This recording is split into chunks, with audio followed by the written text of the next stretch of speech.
still use BC and AD in my writings. Okay?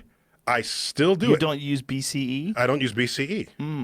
All right. Oh, see, even you copping a tube right there, right? Interesting.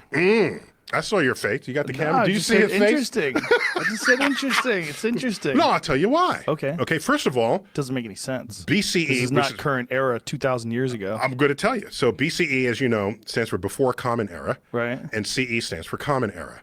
So this is de-religiousifying AD and BC. Right. Okay? Yet, of course, they reference the same calendar. Right. Okay? Well, who invented the calendar we all currently use in modern society? It's called the Gregorian calendar. It was invented by the Catholic Church, by Jesuit priests in the 1580s, assigned by Pope Gregory to fix the problems in the calendar because, I'm sorry, I'm screaming at you here. You got me started. Scream. Get crazy. I got to calm down. I'll bring in coffee. The Julian calendar, put forth in ancient Rome, had one modification to previous calendars. It had a leap day. Okay? It had a leap day. And, okay, a leap day is how often? Every 4 years. This was good. Because what are we trying to track? We're trying to, the Earth goes around the sun. And so we say, all right, how long does that take? Well, it takes a year. But it turns out we're not actually tracking how long it takes Earth to go around the sun. We're tracking how long it takes Earth to repeat its seasons. And the year that corresponds to our seasons is slightly different from the year that corresponds to how long it takes to go around the sun. Slightly different. And that difference was not recognized in the early calendars.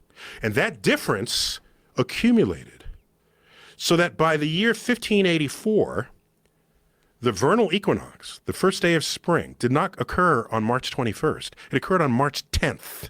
It shifted from the calendar date. That's what happens if you don't match the cycles of things. And the Pope said, we're not having any of this, especially since Easter might land on Passover, and we're trying to distinguish ourselves mightily from the Jews. So let's fix this.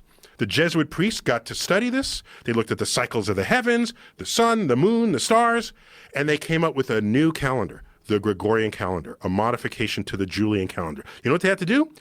To invoke it, they had to take 10 days out of the calendar. To jumpstart, to put the first day of spring back on March 21st. And this happened in October 1584. Why has there They been... took 10 days out of the calendar. That is So crazy. now how much rent do you pay? They had to invent amortized rent. Really? Yeah, because you're going to pay for 3 weeks instead, 20 days instead of 30. They had to figure that out, okay? Point is, this was hard-earned, and the whole world uses this calendar. It is the most accurate calendar ever devised. Is Okay? it? Yes, I'll tell you what. Okay, you asked. So watch what happens.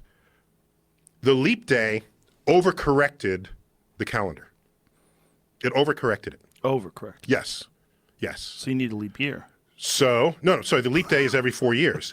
That one day every 4 years was slowly putting too many days moments into the year. Okay?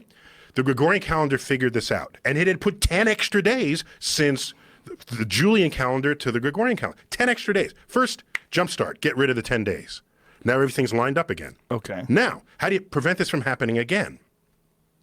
Because it overcorrects, how long do you have to wait to remove a leap day that you would otherwise put in? Okay? Okay. That's every 100 years. Oh. So every 100 years, that would be a leap day, you remove the leap day. Oh. Now, it turns out that undercorrects it by an even smaller amount, okay? So how long do you have to wait before you have to put a leap day back in? Every 400 years. Oh, God. So the year 2000 was a century year, which normally would not have a leap day, except it's a century year evenly divisible by 400, so they put the leap day back in. And everybody on almost everybody except the astronomers, on February 29th in the year 2000 said it's just a leap year because it's divisible by 4. No, it is a rare leap year. It is a century year divisible by 400.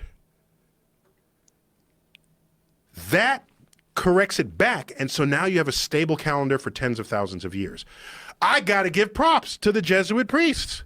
I'm not going to say, no, I'm taking the Christianity out of this reference, because they figured out the calendar that we all use, and it's a fucking awesome count. Sorry to drop an F-bomb there. But so I'm not, just because some atheists are telling me to rid God out of everything in the universe, I'm not doing that.